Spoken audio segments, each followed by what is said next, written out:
Welcome to our channel be simple. இதுவரை நம்ம சேனலை சப்ஸ்கிரைப் பண்ணாதவங்க சப்ஸ்கிரைப் பண்ணுங்கள். மறக்காமல் பக்கத்தில் இருக்கிற பெல் ஐக்கானை கிளிக் பண்ணுங்கள். Welcome back to our channel. இந்த வீடியோவில் நம்ம 10th இங்கிலீஷ் யூனிட் 5 சப்ளிமெண்ட்ரி லெசனான a day in 2889 of an American journalist அப்படிங்கிற படத்தை பற்றி தான் பார்க்க போகிறோம். இந்த ஸ்டோரியோட ரைட்டர் ஜூல்ஸ் வெர்ன். சரி வாங்க இப்போ வீடியோக்குள்ளே போகலாம். This story speaks about the people of the 29th century who live in fairyland. Surfeited as they are with marvels, they are indifferent to the presence of each new marvel. To them, all seem natural. இந்த story ஒரு imaginative story. இந்த story நடக்கிற வருஷத்தை சொல்கிறாங்க. 2889 வருடத்தில் நடக்க போகுது. கிட்டத்தட்ட 1000 வருடங்களுக்கு அப்புறம் நடக்க போகிற ஒரு கதை தான் இந்த கதை. இந்த கதைக்களத்துக்கான நூற்றாண்டு அப்படின்னு நம்ம குறிப்பிட்டு சொல்லணும்னா 29ஆம் நூற்றாண்டில் நடக்கிற ஒரு கதை தான் இந்த கதை. இந்த கதையில் நம்ம என்ன பார்க்க போகிறோன்னா, வரப்போகின்ற 29ஆம் நூற்றாண்டில் உலகத்தில் என்னென்ன மாற்றங்கள் நிகழும், அந்த மாற்றங்கள் மனிதர்களுடைய வாழ்வில் எந்த மாதிரியான அற்புதங்களை ஏற்படுத்தும் அப்படிங்கிற விஷயங்களில் தான் இந்த கதையில் நம்ம பார்க்க போகிறோம். இந்த ஸ்டோரியில் நம்ம பார்க்க போகிற நிறைய விஷயங்கள் நம்மளுக்கு நிறைய வியப்பை உண்டாக்கும். ஆனால் அந்த காலகட்டத்தில் வாழுற மனிதர்கள் அந்த விஷயங்கள்லாம் மிகவும் சாதாரணமாக எடுத்துக்கிறாங்க. சரி வாங்க இப்போ அந்த ஸ்டோரியை பார்க்கலாம். The year in 2889, the date 25th July, and the place is the office block of the managing editor of the Earth Herald, the world's largest newspaper. In this futuristic story, written in 1889, the writer describes how he visualizes the world 1,000 years later. A world of technological advancements where newspapers are not printed but spoken. இந்த ஸ்டோரியோட துவக்கத்திலேயே இந்த story நடக்கிற date மற்றும் அது நடக்கிற இடம் பற்றி இந்த எழுத்தாளர் குறிப்பிடுறாரு. அதை என்னன்றதை பார்த்துருவோம். ஜூலை மாதம் 25ஆம் தேதி 2889 வருடம் இந்த கதையானது நடக்குது. இந்த ஸ்டோரி நடக்கிற பிளேஸ் எது அப்படின்னு சொல்லி பார்த்தோம்னா, எர்த் ஹெரால்ட் அப்படின்னு சொல்லக்கூடிய உலகத்தில் அதிக மக்களால் படிக்கப்படுகின்ற தினசரி பத்திரிகை அலுவலகத்தில் தான் இந்த கதையானது நடக்குது. இந்த ஸ்டோரியோட ரைட்டரான ஜூல்ஸ் வெர்ன் 1889 வருஷமே இந்த கதையை எழுதியிருக்காரு. அவரோட கற்பனையில் இன்னும் 1000 வருஷங்களுக்கு கடந்து உலகம் எப்படி இருக்கும், என்னென்ன மாற்றங்களை சந்திக்கும் அப்படிங்கிறது தான் இந்த ஸ்டோரியில் கொடுத்துருக்காரு. இந்த கதையில் அவர் முதல்ல குறிப்பிடுற விஷயம் என்ன அப்படின்னு சொல்லி பார்த்தோம்னா, தொழில்நுட்ப வளர்ச்சியினால் 2889 வருடம்லாம் தினசரி பத்திரிகைகள் அச்சிடப்படாது, அதற்கு பதிலாக பேசும் பத்திரிகைகளாக வெளியிடப்படும் அப்படிங்கிற முதல் விஷயத்தை சொல்கிறாரு. That morning, Francis Bennett awoke in rather a bad temper. இந்த ஸ்டோரியோட ஓப்பனிங்லேயே இந்த ஸ்டோரியோட மெயின் கேரக்டர் இன்ட்ரடியூஸ் பண்ணுறாங்க. அவரோட பேர் ஃப்ரான்சிஸ் பெனட். அவர் தான் இந்த எர்த் ஹெரால்ட் அப்படின்னு சொல்லக்கூடிய நியூஸ் பேப்பரோட நிறுவனரும் கூட. இந்த ஸ்டோரி துவங்குற டேட் வந்து 25th ஜூலை அப்படின்னு ஏற்கனவே குறிப்பிட்டோம். அந்த டேட்டில் காலை பொழுதில் ஃப்ரான்சிஸ் பெனட் உறக்கத்திலிருந்து விழிக்கிறாரு. அந்த நாள் பொழுதானது ஃப்ரான்சிஸ் பெனட்டுக்கு கோபமான ஒரு காலை பொழுதாக அமையுது. This was 8th day since his wife had been in France and he was feeling a little lonely. Francis பெனட்டுக்கு கோபமான காலை பொழுதாக அமைந்ததுக்கு காரணம் என்ன அப்படின்னா, அவரோட ஒய்ஃப் வேலை நிமித்தமாக ஃப்ரான்ஸுக்கு போயிட்டாங்க. அவங்க ஃப்ரான்ஸுக்கு போயிட்டு இதோட 8 நாட்கள் முடிஞ்சிடுச்சு. இந்த 8 நாளுமே அவர் தனிமையில் இருக்கிற மாதிரி உணர்றாரு. அந்த உணர்வு தான் அவருக்கு கோபத்தை வர வைக்குது.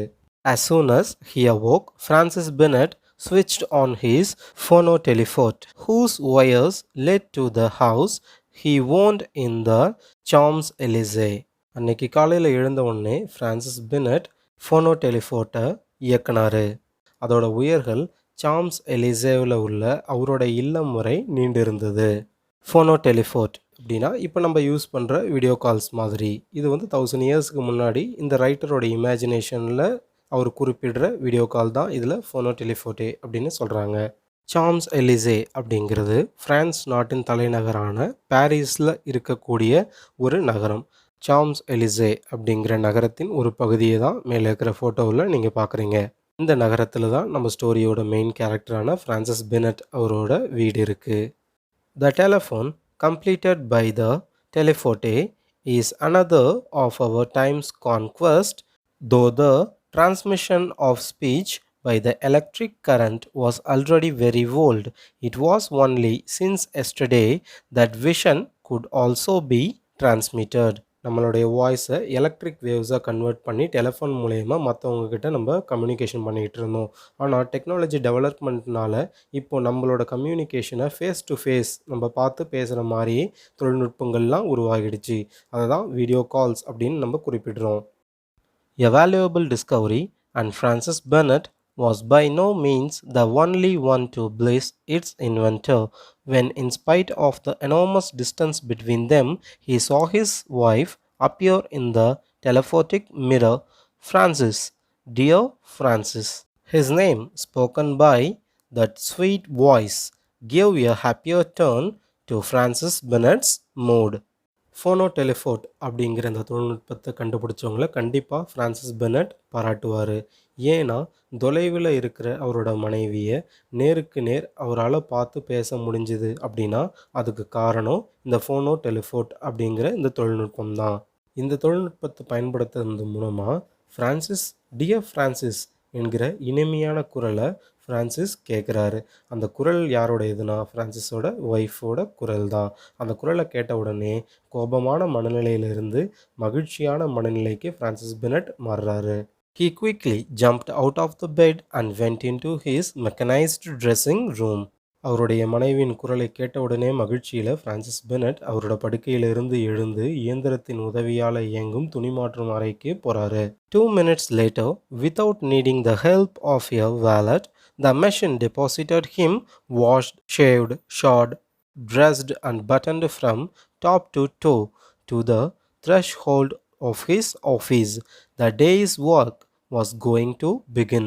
இயந்திரங்கள் உதவியை கொண்டு இயங்கும் அந்த ட்ரெஸ்ஸிங் ரூம்குள்ளே ஃப்ரான்சிஸ் பெனட் போன உடனே 2 நிமிஷத்தில் ஃப்ரான்சிஸ் பெனட்டை குளிப்பாட்டி அவருக்கு ஷேவ் பண்ணி அலங்கரித்து தலையில் இருந்து கால் வரையில் ஒழுங்குபடுத்தி அலுவலகத்துக்கு போகிறதுக்காக அந்த மெஷினே Francis பெனட்டை தயார்படுத்துது. Francis Bennett went on into the reporter's room.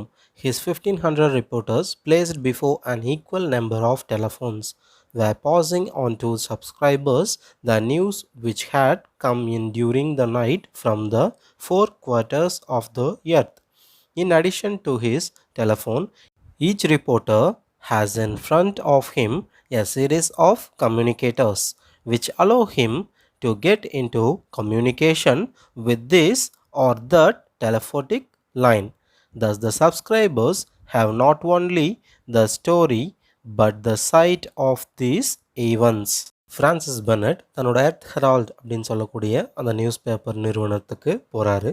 அங்கே 1500 டெலிஃபோன்களுக்கு முன்னாடி அமர்ந்திருந்த அவருடைய 1500 நிருபர்களும் உலகமெங்கும் இருந்து முந்தைய நாள் இரவில் நடந்த நிகழ்வுகளை அவங்களுடைய சப்ஸ்கிரைபர்ஸுக்கு அந்த செய்திகளை பரிமாறிக்கொண்டிருந்தாங்க. அவங்க கம்யூனிகேஷனுக்காக 2 தொழில்நுட்பத்தை பயன்படுத்தினாங்க. அதில் ஒன்று டெலிஃபோன், இன்னொன்று டெலிஃபோட்டிக். அந்த டெலிஃபோட்டிக் என்கிற அந்த தொழில்நுட்பத்தின் மூலயமாக செய்திகளை மட்டும் வாசகர்களுக்கு கொண்டு போகாமல் அந்த நிகழ்வுகளை நேரடியாக பார்க்கறதுக்கான வாய்ப்பையும் உண்டாக்கியிருந்தாங்க. Francis Bennett questioned one of the 10 astronomical reporters, a service which was growing because of the recent discoveries in the stellar world. Well, Cash, what have you got? Photo telegrams from Mercury, Venus and Mars, sir. Francis Bennett தன்னுடைய 10 வானவியல் நிருபர்களில் இருந்த ஒருத்தரான cash என்பவரை பார்த்து, cash, உனக்கு என்ன செய்தி வந்திருக்கு அப்படின்னு சொல்லி கேட்குறார். உடனே ஃப்ரான்சிஸ் பெனட் கிட்ட கேஷ் என்ன சொல்கிறாருன்னா, சார், எனக்கு மெர்க்குரி, வீனஸ் மற்றும் மார்ஸ் ஆகியவற்றிலிருந்து ஃபோட்டோ டெலகிராம்ஸ் வந்திருக்கு அப்படின்னு பதில் சொல்கிறாரு. Interesting. And Jupiter? Nothing so far. We haven't been able to understand the signals the Jovians make. Perhaps ours haven't reached them. இந்த லைனில் ஜோவியன்ஸ் அப்படின்ற வேர்டு வந்திருக்கும். அப்படின்னா ஜூப்பிட்டரில் வாழ்கின்ற மனிதர்கள். கேஷோட பதிலை கேட்ட ஃப்ரான்சிஸ் பெனட், அப்போது ஜூப்பிட்டர்லேருந்து எந்த ஒரு செய்தியும் உனக்கு வரலையா அப்படின்னு கேட்குறாரு. இதுவரை இல்லை அப்படின்னு சொன்ன கேஷ், ஜோவியன்ஸிடம் இருந்து நம்மளுக்கு எந்த ஒரு சிக்னலுமே வரலை, ஒருவேளை நம்முடைய சிக்னல் அங்கே அவர்களுக்கு போய் சேரவில்லை அப்படின்னு நினைக்கிறேன் அப்படின்னு கேஷ் பதில் சொல்கிறாரு. Aren't you getting some results from the moon? At any rate, not yet Mister Bennett. Francis Bennett cash கிட்ட கேட்குறாரு. ஜூபிட்டர்லேருந்து எந்த ஒரு செய்தியும் வரல, சிக்னல் லாஸ் ஆயிடுச்சுன்னு சொல்கிறீங்க, பரவாயில்ல. நிலவில் இருந்தாவது ஏதாவது செய்தி வந்திருக்கா, இல்லை அங்கேயும் இதே நிலை தானா அப்படின்னு சொல்லிட்டு கேட்குறார். அதுக்கு கேஷ், மிஸ்டர் பின்னட், நிலவில் இருந்தும் இன்னும் எந்த வகையான செய்திகளும் நம்மளுக்கு கிடைக்கப்பெறலை அப்படின்னு பதில் சொல்கிறாரு. Well, this time you can't blame optical science. The moon is 600 times nearer than Mars, and 8-hour correspondence service is in regular operation with Mars. It can't be telescopes we need. நிலவில் இருந்து எந்த ஒரு செய்தியுமே கிடைக்கல அப்படின்னு cash Francis பின்னட் கிட்ட சொன்ன உடனே பின்னட் cash கிட்ட என்ன சொல்கிறாரு அப்படிங்கிறத பற்றி பார்ப்போம். நம்ம இந்த வாட்டி ஆப்டிக்கல் அறிவியல் அப்படின்ற தொழில்நுட்பத்தை குறை கூற முடியாது. ஏன்னா சந்திரன் செவ்வாயை விட 600 மடங்கு அருகில் உள்ளது. இருப்பினும் செவ்வாய் கிரகத்தில் இருந்து நமக்கு வர வேண்டிய செய்திகள் வந்து கொண்டு தான் இருக்குது. ஆனால் சந்திரனில் இருந்து நம்மளுக்கு எந்த ஒரு செய்தியுமே இதுவரையிலையும் கிடைக்கல. அதனால் நம்முடைய தொலைநோக்கிகளில் எந்த ஒரு தவறுமே இல்லை அப்படின்னு பின்னட் கேஷ் கிட்ட சொல்கிறாரு. No, it's the inhabitants, Corley replied. உடனே இன்னொரு வானவியல் நிருபரான கார்லே பெனட் கிட்ட சொல்கிறாரு. மிஸ்டர் பெனட், செவ்வாயிலிருந்து நம்மளுக்கு செய்திகள் தொடர்ந்து கிடைக்கிறதுக்கு காரணம் அங்கு வசிக்கும் மக்கள் தான். You dare tell me that moon is uninhabited? கார்லேயோட பதிலை கேட்ட பெனட் கொஞ்சம் கோபம் அடைகிறாரு. அப்படின்னா சந்திரனில் இருந்து சிக்னல் வராததுக்கு காரணம் சந்திரனில் யாருமே இல்லை அப்படின்னு தான் நீங்கள் சொல்ல வரீங்களா அப்படின்னு பெனட் கார்லே கிட்ட கேட்குறாரு. On the face, it turns towards us.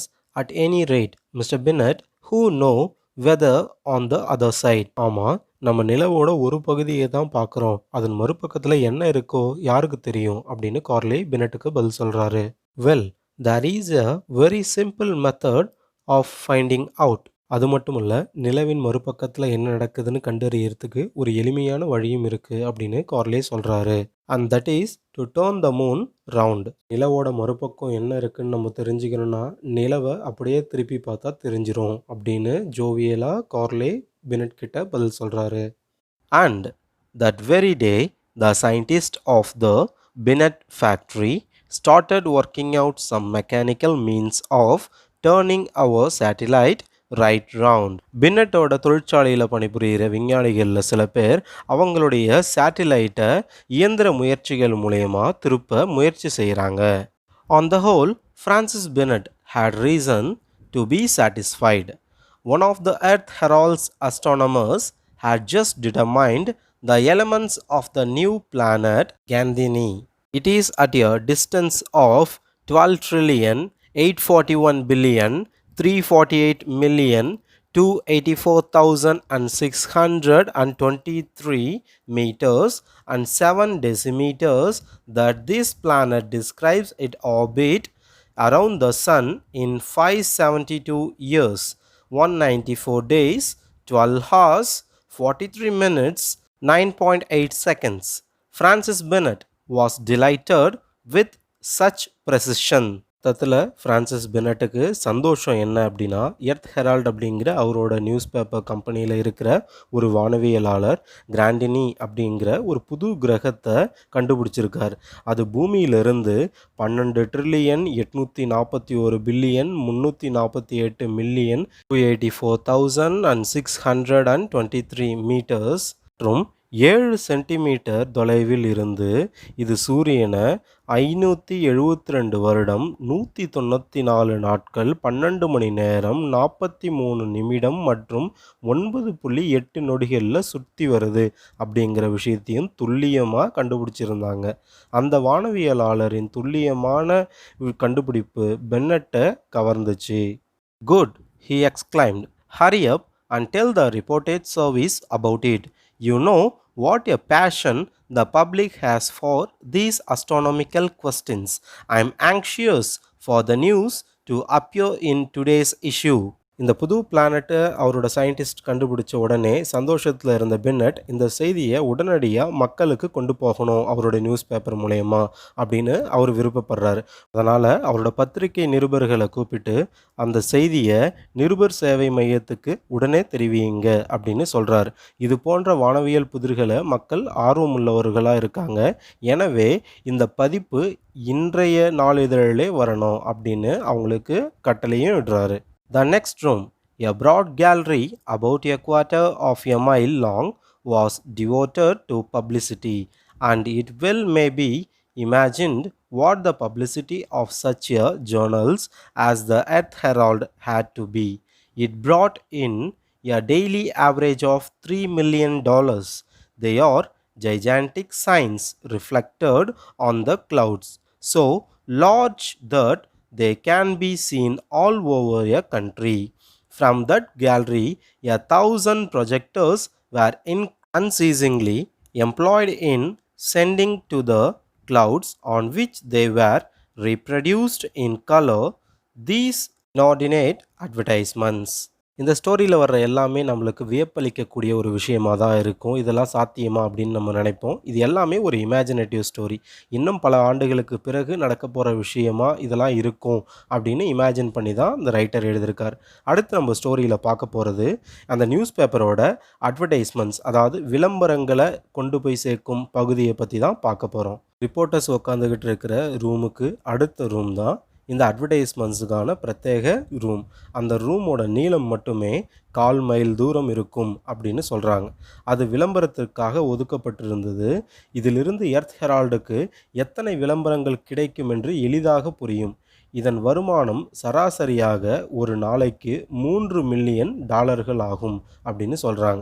3 million American dollar அப்படின்னா இந்திய மதிப்பில் சுமார் 22,25,350 ரூபாய் ஒரு நாளைக்கு மட்டும் அட்வர்டைஸ்மெண்ட்ஸ்லேருந்து எர்த் ஹெரால்டுக்கு கிடைக்கிது. ஃப்ரான்சிஸ் பென்னட்டோட Earth Herald newspaper company தனக்கு வர்ற விளம்பரங்களை மக்கள்கிட்ட எப்படி கொண்டு போய் சேர்க்குறாங்க அப்படிங்கிற விஷயத்தை பற்றி இப்போ பார்ப்போம். மிகப்பெரிய விளம்பரங்களை மேகங்களின் மீது பிரதிபலித்து நாடு முழுவதும் பார்க்கும்படி செய்கிறாங்க. அந்த விளம்பர அறையிலிருந்து 1000 ப்ரொஜெக்டர்கள் தொடர்ந்து மேகங்களுக்கு இந்த விளம்பரங்களை அனுப்பி அவற்றை வண்ணமயமாக்கி பிரதிபலிக்க செய்யுது. அதை தான் இப்போ இந்த பிக்சரில் நீங்கள் பார்க்குறீங்க. ரூபாய்க்கும் அமெரிக்கன் டாலர்ஸுக்கும் இருக்கிற அந்த மதிப்பானது ஒவ்வொரு நாளும் மாறுபடும். இன்றைக்கு நான் குறிப்பிட்டது இன்றைய நாளினுடைய அளவு. At that moment the clock struck 12. The director of Earth Herald left the hall and sat down in a rolling armchair. In a few minutes, he had reached his dining room half a mile away at the far end of the office. Reporters ரூமில் இருந்து Francis Bennett வெளியே வராரு. அப்போ மணி மதியம் 12 ஆச்சு. தன்னோட rolling arm chair, அதாவது சுழலும் நாற்காலியில் போய் உட்கார்றாரு. அவர் உட்கார்ந்த அடுத்த சில வினாடிகளில் அவர் ஆஃபீஸில் இருந்து 1/2 மைல் தூரம் இருக்கும் டைனிங் ஹாலை ஆர்ம் சேரில் உட்கார்ந்தபடி அவர் வந்தடைகிறாரு. The table was light and he took his place at it. Within reach of his hands was placed a series of taps, and before him was the curved surface of the phonotelephote on which appeared dining room of his home in Paris. Mr. and Mrs. Bennett had arranged to have lunch at the same time. Nothing could be more pleasant than to be face to face in spite of the distance, to see one another and take by means of the phonotelephotic apparatus. Dining hall அடைஞ்ச உடனே அவர் முன்னாடி பல குழாய்கள் இருக்குது. ஃபோனோடெலிஃபோட்டி மூலமாக பாரிஸில் இருக்கிற அவரோட வீட்டு டைனிங் ஹாலை அவர் பார்க்குறாரு. அங்கே அவரோட மனைவியும் அதே நேரத்தில் அவரோடு சேர்ந்து உணவு சாப்பிட்றதுக்காக வெயிட் பண்ணிக்கிட்டு இருந்தாங்க. தூரம் எவ்வளவு இருந்தாலும் 2 பேருக்கு இடையில் ஒருத்தவங்கள நேருக்கு நேர் பார்த்துக்கொண்டே சாப்பிடக்கூடிய தொழில்நுட்பம் தான் அந்த ஃபோனோடெலிஃபோட்டியாக இருந்தது. Like everybody else in easy circumstances nowadays, Francis Bennett, having abundant domestic cooking in one of the subscribers to the Society for Supplying Food to the Home, which distributes dishes of 1,000 types through a network of pneumatic tubes. This system is expensive, no doubt, but the cooking is better. எல்லாரையும் போலவுமே Francis பெனட்டும் அவருக்கான உணவை வீட்டில் சமைக்கிறது இல்லாமல் ஒரு hotel மாதிரி இருக்கக்கூடிய ஒரு இடத்துல ஆர்டர் பண்ணுறாரு. அந்த உணவானது அவரோட இடத்துக்கே வருது, ஆனால் ஒரு டியூப் மூலயமா அனுப்புகிறாங்க. அந்த டியூபோட பேர் தான் நிமோட்டிக் டியூப் அப்படின்னு சொல்கிறாங்க. அந்த ஆர்கனைசேஷனோட பேர் society for supplying food to the home அப்படிங்கிறது தான் அந்த அமைப்புடைய பேர். அந்த அமைப்பில் நம்ம உணவுப் பொருள் நம்மளுக்கு என்ன தேவையோ அதை நம்ம ஆர்டர் பண்ணோம்னா தானியங்கி குழாய் மூலயமாக நம்மளுக்கான உணவுப் பொருளை அவங்க அனுப்பி வச்சுருவாங்க. இந்த வகையில் ஃபுட்டை நம்ம ஆர்டர் பண்ணி சாப்பிடும்போது அதோட விலை வந்து சற்று அதிகமாக தான் இருக்கும். இருந்தாலும் அதோட சுவை நல்லா இருக்கு அப்படிங்கிற விஷயத்தையும் பதிவு பண்ணுறாங்க. So, not willing, some regret, Francis Bennett was launching in solitude. He was finishing his coffee when Mrs. Bennett, having got back home, appeared in the telephote screen. என்னதான் டெக்னாலஜி வளர்ந்து நிமோட்டிக் டியூப்ஸ் மூலயமா நம்மளுக்கான ஃபுட் நம்ம இருக்கிற இடத்துக்கே வந்தாலும் மற்றவங்க கிட்ட பேசிக்கிட்டு சாப்பிடாம தனிமையில் உணவு உண்பது என்கிறது ஃப்ரான்சிஸ் பெனட்டுக்கு வருத்தமான ஒரு விஷயமாவே இருந்துச்சு. ஃப்ரான்சிஸ் பெனட் காஃபி குடிச்சு முடிக்கிறாரு. அவங்க வீட்டில் இருக்கிற டெலிஃபோட்டே லைன் மூலயமா அவங்க ஒய்ஃப் வீட்டுக்கு வந்ததை அவர் தெரிஞ்சுக்கிறாரு. When he had finished his lunch, he went across to the window where his aerocar was waiting. Where are we going, sir? Asked the aero coachman. Let's see, I have got time. Francis Bennett replied. Take me to my accumulator's work at Niagara. தன்னுடைய மதிய உணவு முடித்தவுடன் ஜன்னலுக்கு அருகில் Francis Bennett போகிறாரு. அங்கேருந்து பார்க்கும்பொழுது அவரோட ஏரோ கார் நிற்கிறத அவர் கவனிக்கிறாரு. ஏரோ கார் கிட்ட போன உடனே அதோட டிரைவர், அதாவது ஏரோ கோச்மேன் அப்படின்னு கொடுத்துருப்போம், எங்கே போகணும் அப்படின்னு கேட்குறாரு. உடனே ஃப்ரான்சிஸ் பெனட், இன்னைக்கு எனக்கு நேரம் நிறையாவே இருக்குது, அதனால் என்னோட கொள்கலன்கள் இருக்கிற நயாகராவுக்கு போகணும், அங்கே போ அப்படின்னு சொல்லிட்டு தன்னோட ஏரோ கோச்மேன் கிட்ட ஃப்ரான்சிஸ் பெனட் சொல்கிறார். த aero car shot across space at a speed of about 400 miles an hour. Below him were spread out the towns with their moving pavements which carry the wayfarers along the streets, and the countryside covered as though by an immense spider's web by the network of electric wires. Aero காரில் Francis Bennett travel பண்ணுறாரு. மணிக்கு 400 mile வேகத்தில் அந்த வாகனம் வானில் போனது. அங்கிருந்து அவர் கீழே பார்க்கும் பொழுது மின்சார கம்பிகள், நகரும் நடைபாதைகள், இது எல்லாமே ஒன்றோட ஒன்று சிலந்தி வலையை போல பின்னப்பட்டது போன்று அவருக்கு மேலிருந்து பார்க்கறதுக்கு காட்சியளிச்சுது.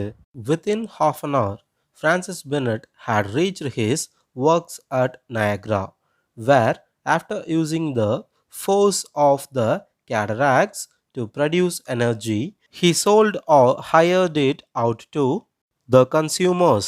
Then he returned by way of Philadelphia, Boston, and New York to Centropolis, where his aerocar put him down about 5 o'clock. அரை மணி நேரத்தில் ஃப்ரான்சிஸ் பெனட் நயாகராவை அடைந்தார். அங்கே நீர்வீழ்ச்சிகள் மூலயமா மின்சார சக்தியை உருவாக்கி அதை வாடிக்கையாளர்களுக்கு அவர் விற்று வந்தார். அந்த விஷயங்களை அவர் பார்வையிட்டுட்டு பிறகு அவர் ஃபிலடெல்ஃபியா, பாஸ்டன் மற்றும் நியூயார்க் நகரங்கள் வழியாக சென்ட்ரோபோலிஸ் வந்தடைந்தார். அப்பொழுது மணி மாலை 5 மணி ஆகிவிட்டது. The waiting room of the Earth Herald was crowded.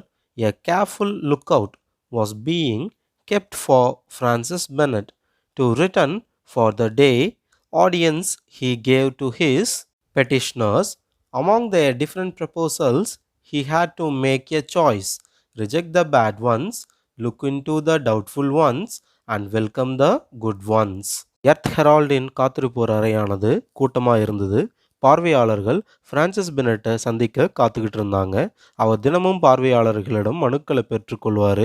இவ்வாறு பெறப்படுகின்ற மனுக்களில் மோசமான மனுக்களை தள்ளி விட்டுட்டு சந்தேகத்துக்குரிய மனுக்களை பார்வையிடுவார். பின்பு நல்லவற்றை மட்டும் அவர் வரவேற்பார்.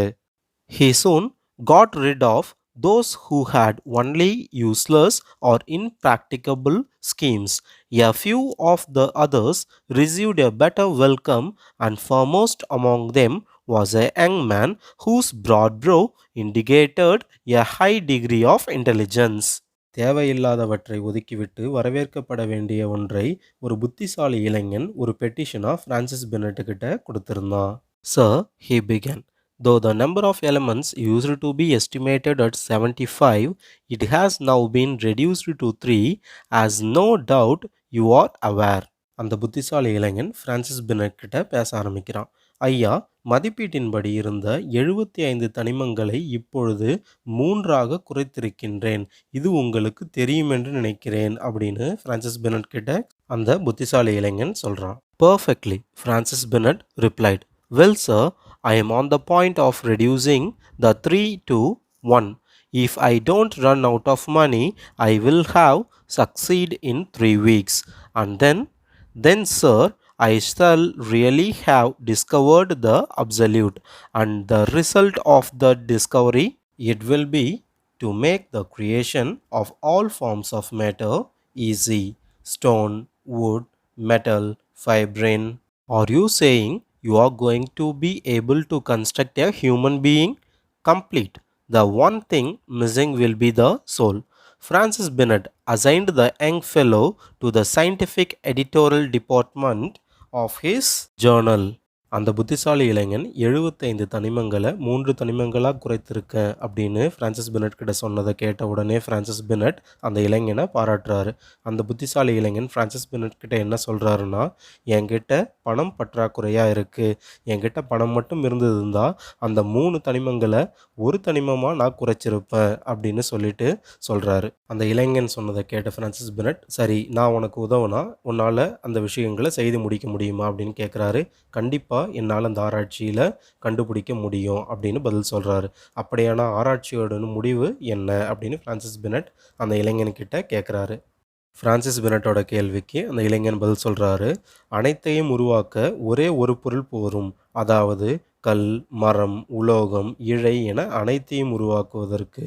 இதை வைத்து மனித உடலை உருவாக்க முடியுமா அப்படின்னு பிரான்சிஸ் பெனட் கேட்குறார். உடனே அந்த இளைஞன், முடியும், ஆனால் அதில் ஆன்மா மட்டும்தான் என்னால் உருவாக்க முடியாது அப்படின்னு பதில் சொல்கிறார். அந்த இளைஞனோட புத்திசாலித்தனத்தை கேட்ட பிரான்சிஸ் பெனட் அந்த இளைஞனை அவர் தன்னுடைய அறிவியல் பதிப்பு துறைக்கு அனுப்பிடுறார். அதாவது எர்த் ஹெரால்டு நியூஸ் பேப்பரோட சயின்டிஃபிக் எடிட்டோரியல் டிபார்ட்மெண்ட்டில் அந்த இளைஞனுக்கு ஒரு வேலை கொடுக்குறாரு Francis Bennett. A second inventor using as a basic some old experiments that dated from the 19th century, had the idea of moving a whole city in a single block. He suggested as a demonstration the town of Saf, situated 15 miles from the sea. After conveying it on rails down to the shore, he would transform it into a seaside resort. Francis Bennett, attracted by this project, agreed to take a half share in it. அந்த புத்திசாலி இளைஞனுக்கு அடுத்து ஒரு ஆராய்ச்சியாளரை Francis Bennett சந்திக்கிறாரு. அவர் என்ன பேசுகிறாரு அப்படிங்கிறத பற்றி இப்போ பார்ப்போம். அடுத்த ஆராய்ச்சியாளர் என்ன சொல்ல வராருன்னா, 19ஆம் நூற்றாண்டில் நடந்த பழைய யோசனைகளின் அடிப்படையில் ஒரு நகரத்தையே நகர்த்தும் யோசனையை பிரான்சிஸ் பெனட் கிட்ட அந்த விஞ்ஞானி தெரிவிக்கிறார்.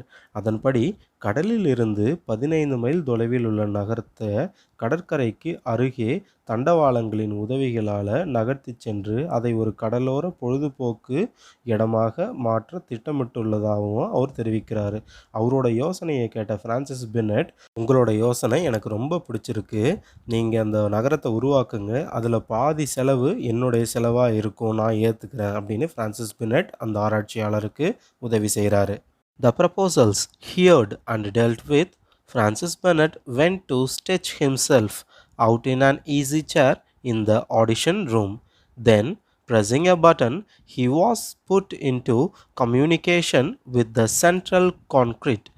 After so busy a day, what charm he found in the works of our greatest masters, based on a series of delicious harmonico-algebraic formulae. During his meal, phonotelephonic communication had been set up with Paris. இந்த வேலையெல்லாம் முடித்த பின்பு audition அறைக்கு போயிட்டு அங்கே இருக்கும் ஓய்வெடுக்கும் நாற்காலியில் சாய்ந்து கொண்டு ஒரு பட்டன் அமுக்குறாரு. அந்த பட்டனை அமுக்கின உடனே இசை மேதைகளின் படைப்புகள் எல்லாமே ஒவ்வொன்றா ஒவ்வொரு பாட்டாக இசைக்க ஆரம்பிக்குது. அதை அவர் மகிழ்ச்சியோடு ரசித்து கேட்டுக்கிட்டு இருக்காரு. அவர் உணவு அருந்தகையில் ஃபோனோடெலிஃபோட்டிக் அப்படின்ற அந்த தொழில்நுட்பமானது அவர் முன்னாடி கொண்டு வரப்படுது. அதன் மூலயமா பாரிஸில் இருக்க தன்னோட மனைவியோட அவர் உரையாடுறாரு.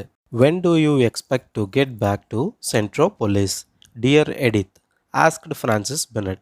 Francis Bennett அவரோட ஒய்ஃபான எடித் கிட்ட, நீ எப்போ சென்ட்ரோபோலிஸ்க்கு திரும்பி வருவ அப்படின்னு கேட்குறாரு. I am going to start this moment. by tube or aerotrain.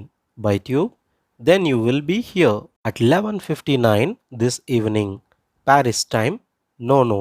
Centropolis time. Goodbye then, and above all, don't miss the tube. Francis Bennett அவரோட ஒய்ஃப் கிட்ட எப்போ வரேன்னு கேட்குறாரு. இதோ இப்போ நான் கிளம்பிட்டேன் அப்படின்னு சொல்லிட்டு ஒய்ஃப் சொல்கிறாங்க. எது மூலயமா வரேன்னு கேட்கும் பொழுது, டியூப் அப்படி இல்லைன்னா ஏரோ ட்ரெயின் மூலயமா தான் வரேன் அப்படின்னு சொல்லி அவங்க பதில் சொல்கிறாங்க. டியூப்லியா எப்போ வருவ அப்படின்னு சொல்லி கேட்குறாங்க. இன்று மாலை 11:59 மணி அளவில் நான் வருவேன் அப்படின்னு அவங்க பதில் சொல்கிறாங்க. பாரிஸ் நேரத்தின்படியா அப்படின்னு கேட்குறாரு. இல்லை, சென்ட்ரோபோலிஸ் நேரத்தின்படி நான் அங்கே 11:59க்குலாம் வந்துடுவேன் அப்படின்னு சொல்கிறாங்க. These submarine tubes by which one travels from Paris in 295 minutes are certainly much preferable to the aerotrains which only manage 600 miles an hour. மணிக்கு 600 மைல் தூரம் பயணிக்கும் ஏரோ ட்ரெயின்களை விட டியூப்ஸ் ரொம்பவும் வேகமானது. ஏன்னு கேட்டிங்கன்னா 295 நிமிடங்களில் பாரிஸ்லேருந்து சென்ட்ரோபோலிஸுக்கு கடலுக்கடியில் இருக்கிற டியூப்பில் மூலயமா வர முடியும். Francis Bennett, very tired after so very full a day, decided to take a bath before going to bed. There was always a bath already in the office. He touched the button, the rubbing sound began, got louder, increased. Then one of the doors opened and the bath appeared, gliding along on its rails. களைப்பு நிறைந்த ஒரு நாள் அலுவலக பணிக்கு பிறகு Francis Bennett குளிக்க நினைச்சாரு. அவர் அலுவலகத்திலேயே ஒரு குளியல் அறை இருந்தது. ஒரு பட்டனை அவர் அழுத்தியவுடன் பெரும் சத்தத்துடன் ஒரு கதவு திறந்தது. உடனே அங்கு தண்டவாளத்தின் அமைப்பின் மீது வழுக்கிக் கொண்டே ஒரு குளியல் தொட்டி அவர் அருகில் வந்து நின்றது. இதுதான் இந்த ஸ்டோரியோட கன்க்ளூஷன். இந்த ஸ்டோரியில் நிறைய அட்வான்ஸ்மெண்ட்ஸான சயின்டிஃபிக் டெக்னாலஜிஸ் பற்றி நம்ம தெரிஞ்சுக்கிட்டு இருப்போம். Thank you all. இதுவரை நம்ம சேனலை சப்ஸ்கிரைப் பண்ணாதவங்க சப்ஸ்கிரைப் பண்ணுங்கள், லைக் பண்ணுங்கள், ஷேர் பண்ணுங்கள். இந்த வீடியோவை பற்றின உங்களோட கருத்துக்களை கமெண்டில் மறக்காமல் சொல்லுங்கள்.